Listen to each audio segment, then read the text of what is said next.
online. Dengerin ya. Minta tolong untuk papa mamanya untuk membimbing kita. Jangan lupa pakai baju cantik dan ganteng.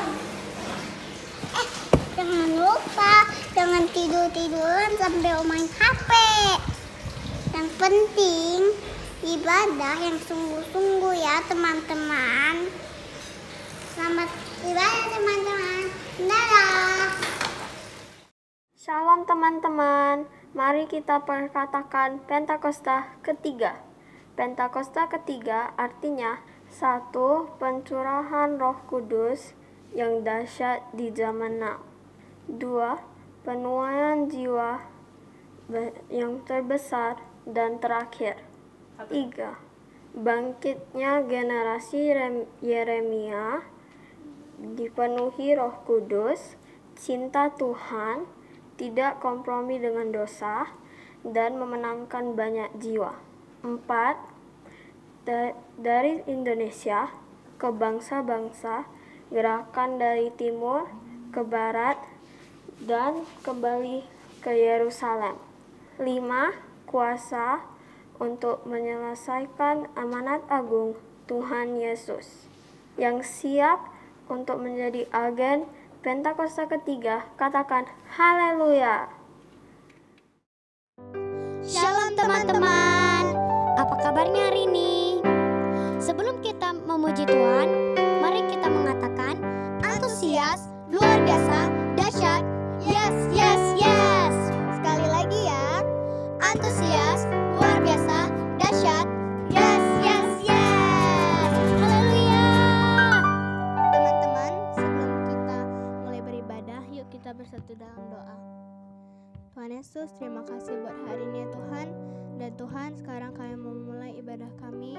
Kiranya Kau memberkati ibadah kami mulai dari awal sampai akhirnya nanti, supaya dapat berjalan dengan baik. Dan Tuhan juga yang memberkati teman-teman yang beribadah di rumah ya Tuhan, supaya kiranya Kau memberikan semangat dan bisa memberikan sikap yang terbaik buat Tuhan. Terima kasih Tuhan. Hanya dalam nama-Mu kami sudah berdoa. Haleluya. Amin. Yuk teman-teman, kita bangkit berdiri. Kita akan memuji Tuhan lebih sungguh-sungguh. Sambil bertepuk tangan ya.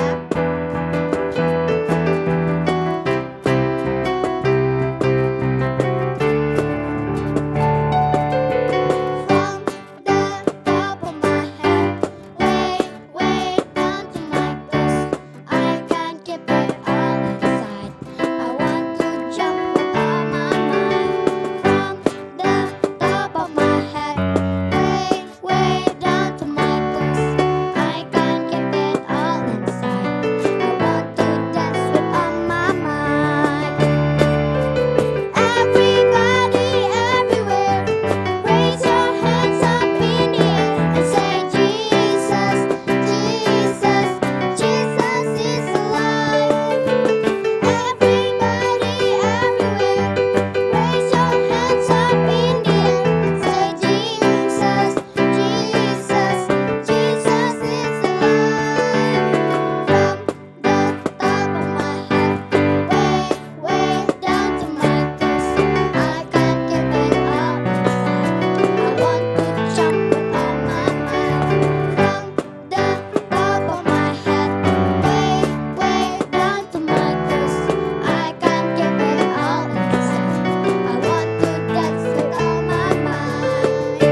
sekarang kita akan menyembah Tuhan. Yuk kita persiapkan hati kita mau sungguh-sungguh.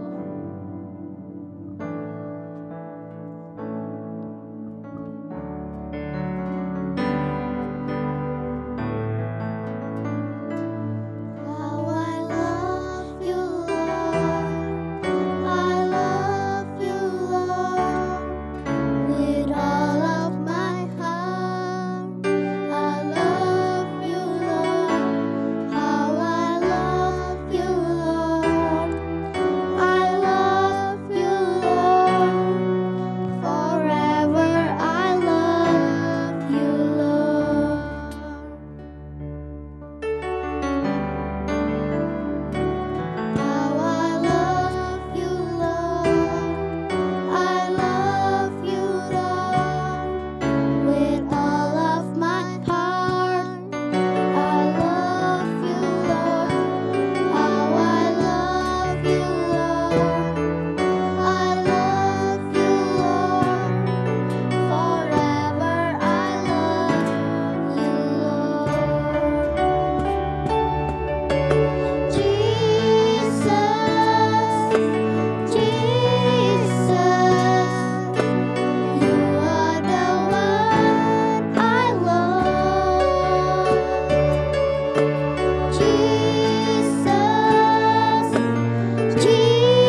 sekarang kita akan memberikan persembahan.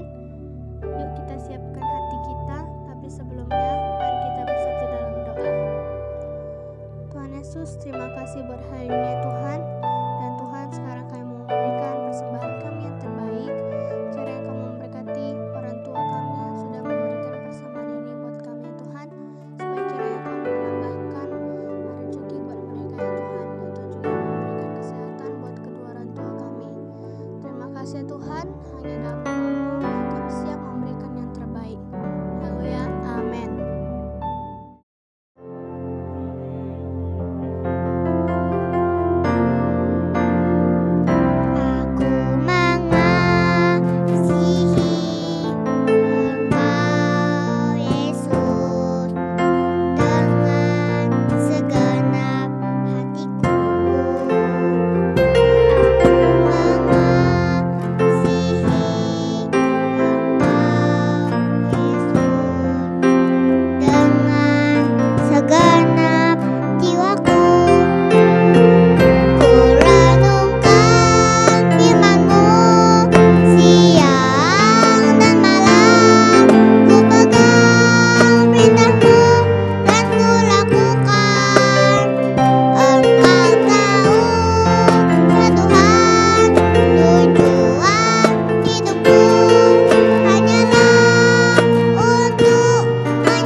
Shalom adik-adik. Nah, kini tiba saatnya kita akan mendengarkan firman Tuhan. Namun sebelum kita mendengarkan firman Tuhan, kakak mau lihat dulu nih. Sudah duduk manis, sudah duduk rapi belum? Wah, kalau sudah, sekarang waktunya kita akan mendengarkan firman Tuhan. Namun sebelum mendengarkan firman Tuhan, kita meminta hikmat dulu ya kepada Tuhan. Yuk adik-adik kita berdoa. Tuhan Yesus, terima kasih kalau sampai hari ini kami masih boleh mendengarkan firman Tuhan. Kami bersyukur walaupun kami beribadah secara online, tapi kami percaya Tuhan akan memberikan kami hikmat, pengertian, dan kekuatan agar kami mampu mengerti dan melakukan firman Tuhan dalam hidup kami. Terima kasih Tuhan Yesus. Haleluya. Amin. Oke. Nah, adik-adik, hari ini kakak ingin bercerita tentang seseorang yang tetap rendah hati walaupun mengalami banyak kesulitan dalam hidupnya. Siapa dia? Iya, Yusuf. Yusuf tinggal bersama dengan Bapak Yakub dan saudara-saudaranya. Nah, namun Bapak Yakub lebih mengasihi Yusuf dibandingkan kakak-kakaknya. Nah, Bapak Yakub membuatkan jubah yang indah buat Yusuf. Nah, namun kakak-kakaknya yang lain nggak dikasih teman-teman. Wah, kakak-kakaknya cemburu nih. Kakak-kakaknya marah dalam hati. Namun mereka hanya menyimpannya di dalam hati karena mereka takut kalau mereka marah kepada Yusuf, nanti Bapak Yakub marah sama mereka. Nah, mereka menyimpannya di dalam hati. Nah, pergilah mereka menggembalakan kambing domba tanpa Yusuf karena Yusuf selalu tinggal di rumah bersama dengan Bapak Yakub. Setelah beberapa hari menggembalakan kambing domba, nah, Bapak Yakub meminta Yusuf untuk melihat saudara-saudaranya dan membawakan bekal makan buat mereka. Wah, dari jauh kelihatan tuh teman-teman sama kakak-kakaknya. Si anak manja, si anak yang paling dikasih datang. Wah, datanglah Yusuf untuk melihat kakak-kakaknya. Sesampainya di sana, ternyata teman-teman, kakak-kakaknya merencanakan hal yang jahat terhadap Yusuf. Wah, begitu sampai mereka menanggalkan jubah Yusuf, mereka ambil jubah indahnya dan mereka masukkan Yusuf ke sumur yang kering. Waduh, Yusuf ketakutan dong ya. Lalu mereka mengangkatnya kembali dan mereka menjualnya kepada orang Ismail untuk dibawa ke Mesir teman-teman, untuk dijadikan budak. Wah, kamu mungkin bertanya ya, Kak, budak itu apa ya Kak? Lah, budak itu adalah orang yang harus bekerja keras teman-teman dari pagi sampai malam untuk mengangkat barang, merapikan benda-benda yang ada di sekitar rumah. Capek teman-teman. Waduh. Nah, sesampainya di Mesir, Yusuf dijual kepada seorang perwira yang bernama Potifar. Nah, di situ Tuhan memberkati Yusuf sehingga Potifar mengasihi Yusuf dan memberikan kepercayaan kepada Yusuf untuk mengurus semua hal yang ada di rumah Potifar. Wah, lumayan ya teman-teman ya. Namun kamu jangan pikir bahwa Yusuf, wah, gak ada masalah lagi nih, gak ada kesulitan lagi nih. Oh tidak, kamu tahu Yusuf difitnah teman-teman. Yang fitnah siapa? Istrinya perwira Potifar. Dia difitnah dan akhirnya dimasukkan ke dalam penjara istana. Waduh, tadi udah masuk ke sumur kering, sekarang masuk lagi nih ke penjara istana. Nah, teman-teman, kamu tahu di dalam penjara istana itu,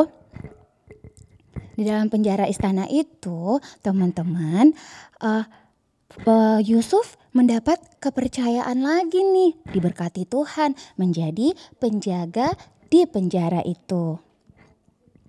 Nah, teman-teman, disitulah ia bertemu dengan juru minuman dan juru roti. Wah, ternyata juru minuman dan juru roti itu juga masing-masing memiliki satu mimpi.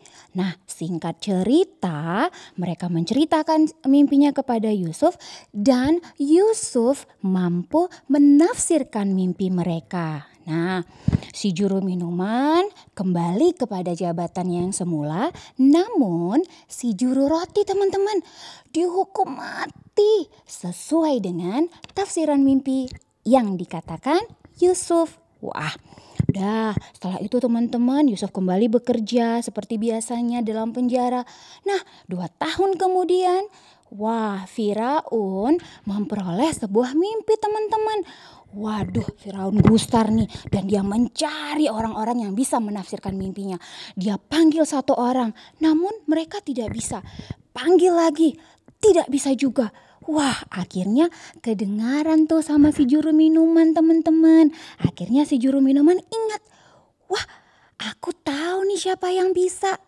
Dulu kan pernah tuh si Yusuf, si penjaga penjara itu, dia pasti bisa. Akhirnya dia pergi kepada Firaun dan dia ceritakan pada Firaun.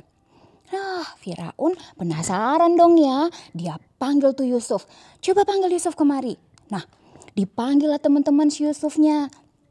Singkat cerita, Yusuf dengan tepat mampu mengartikan mimpi Firaun. Wah, Firaun senang banget teman-teman.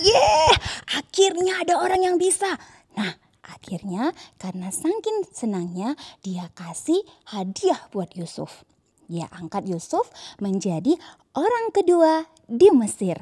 Wah, teman-teman, kamu tahu nggak kalau itu sama seperti di bangsa kita loh. Dia akan menjadi wakil presiden. Wah, hebat Tuhan ya. Dari budak sekarang jadi wakil presiden. Wah, makin besar nih kekuasaannya. Nah, dan bertahun berlalu terjadilah kelaparan yang dahsyat teman-teman. Terjadi kelaparan yang dahsyat di seluruh negeri dan daerah itu. Waduh, gimana dengan Bapak Yakub dan saudara-saudaranya ya? Nah, namun kamu tahu bahan makanan hanya tersedia di istana raja di bawah kekuasaan Yusuf. Nah, datanglah nih saudara-saudara mereka, datang ke istana raja untuk membeli bahan makanan. Nah, di saat itulah teman-teman Yusuf bertemu dengan saudara-saudaranya. Wah, ini kesempatan nih ya. Kamu masih ingat gak apa yang mereka lakukan kepada Yusuf? Yusuf dimasukin ke sumur kering lah, dijual lah. Bukan hanya sampai di situ, difitnah dan dimasukin penjara. Kalau kamu jadi Yusuf, kamu marah gak sih? Wah, teman-teman, tapi Yusuf tidak menyimpan kemarahan dalam hatinya. Dia tidak kepahitan terhadap saudaranya. Bahkan disitulah dia menyatakan pengampunannya terhadap saudaranya. Akhirnya saudaranya sujud di hadapan Yusuf. Nah, teman-teman, melalui kesulitan dan kesulitan yang Tuhan izinkan, Yusuf menjadi orang yang rendah hati. Dia tidak membenci saudara dan keluarganya, namun dia mengampuni dan berusaha menolong saudaranya, keluarganya, dan bangsanya untuk keluar dari bencana kelaparan itu. Teman-teman, nah sama nih seperti kita ya sekarang ya. Susah banyak kesulitan kita. Apa aja Kak? Misalnya gak bisa nih ke sekolah untuk belajar dan bermain bersama teman-teman. Juga kesulitan untuk beribadah bersama teman-teman di sekolah minggu. Nah, namun teman-teman, yang Tuhan mau dari kita adalah kita tetap mampu menguasai diri untuk tetap rendah hati menjalani kesulitan-kesulitan tersebut dengan kemurahan Tuhan, tetap bersyukur dan bersukacita. Nah, ingat ya teman-teman, kesulitan apapun yang kita hadapi hari-hari ini, tetaplah mengucap syukur dan bersukacita karena Tuhan pasti menyertai kita seperti Tuhan menyertai Yusuf. Nah, itu cerita firman Tuhan hari ini. Yuk adik-adik kita berdoa. Tuhan Yesus, terima kasih karena Engkau telah mengajari kami, sekalipun hari-hari ini adalah hari-hari yang sulit bagi kami, untuk kami boleh belajar di sekolah dan beribadah di sekolah minggu. Namun Tuhan, Engkau mengajar kami seperti Yusuf untuk tetap menguasai diri dan rendah hati, tidak menyalahkan keadaan, tidak menyalahkan orang sekitar kami, namun kami terus mau belajar bahwa Tuhan akan memberikan dan memberkati kami, memberi yang terbaik bagi setiap kami. Terima kasih Tuhan Yesus, di dalam nama Tuhan Yesus kami berdoa dan mengucap syukur. Amin. Sampai jumpa adik-adik, Tuhan berkati.